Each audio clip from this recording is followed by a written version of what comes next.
KS Lakshmanarao peoples ఛానల్కి స్వాగతం. నిన్న సుప్రీంకోర్టు ప్రధాన న్యాయమూర్తి జస్టిస్ సూర్యకాంత్ మిశ్రా నాయకత్వంలో ఉన్నటువంటి ధర్మాసనం ఒక నిర్ణయం చేసింది. ఏమిటా నిర్ణయం? జూలై 20న జంతర్ మంతర్ దగ్గర జనరేషన్ జీ ఆధ్వర్యంలో జరిగినటువంటి ఉద్యమం, ఆ రోజు చలో పార్లమెంట్ సందర్భంగా ఉద్యమం ఉద్రిక్తతగా మారటం, పోలీసులు చేసినటువంటి దౌర్జన్యాలు, అలాగే ఉద్యమానంతరం కూడా 21, 22, 23, 24, 25 ఈ డేస్లో కూడా దేశంలో అనేక ప్రాంతాల్లో ఉద్యమాలు జరిగినాయి, బీహార్తో సహా. ఈ ఉద్యమాల సందర్భంగా పోలీసులు ప్రవర్తించిన తీరు మీద ఒక ఉన్నత స్థాయి కమిటీ నియమించాలని నిన్న సుప్రీంకోర్టు ధర్మాసనం నిర్ణయించింది. ఆ ఉన్నత స్థాయి కమిటీ మొత్తం అన్ని కోణాల నుంచి కూడా దీన్ని దర్యాప్తు చేస్తుంది.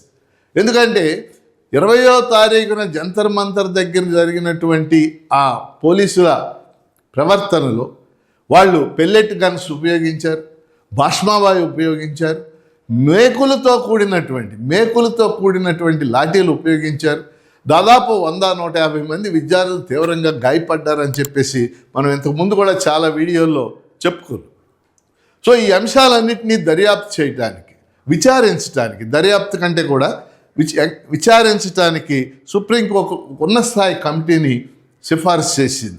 ఆ ఉన్నత స్థాయి కమిటీలో ఒక రిటైర్డ్ సుప్రీంకోర్టు న్యాయమూర్తి, ఒక రిటైర్డ్ హైకోర్టు ప్రధాన న్యాయమూర్తి, ఒక మాజీ డీజీపీ, ఒక మాజీ సిబిఐ డైరెక్టర్, ఈ నలుగురితో ఈ ఉన్నత స్థాయి కమిటీ ఏర్పడుతుంది.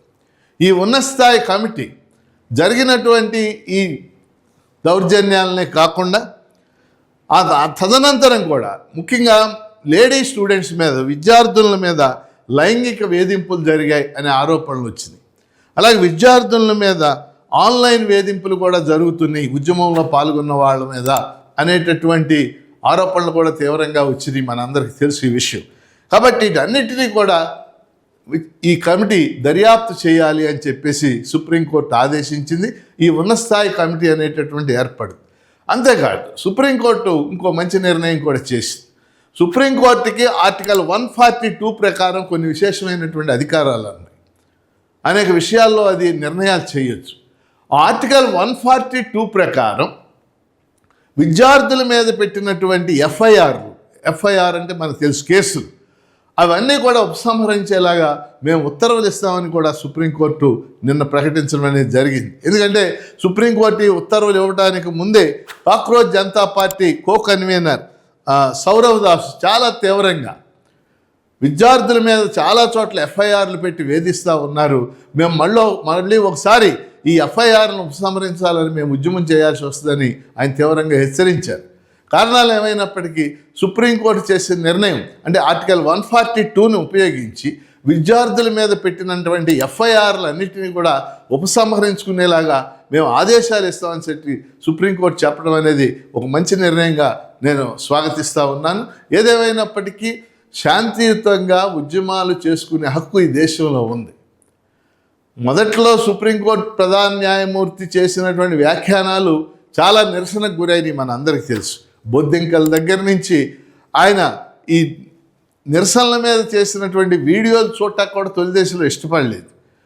కానీ ఈరోజు మారినటువంటి పరిస్థితుల్లో ఆయన ఆధ్వర్యంలో ఉన్నటువంటి ధర్మాసనం ఈ ఉన్నత స్థాయి కమిటీ ఏర్పాటుకి మరియు ఆర్టికల్ 142 ప్రకారం ఎఫ్ఐఆర్లు ఎవరి మీద వేశారో స్టూడెంట్స్ మీద వాటిని ఉపసంహరించడానికి నిర్ణయించింది. సుప్రీంకోర్టు దీన్ని నిర్ణయాలని మనం స్వాగతించవచ్చు. ఏదైనా ప్రభుత్వాలు ఎవరు అధికారంలో ఉన్నప్పటికీ నిరసన, అసమ్మతి, భావ ప్రకటన, ఈ ప్రజాస్వామ్య సూత్రాలు, వీటిని శాంతియుతంగా వ్యక్తం చేసుకునేవ్వండి,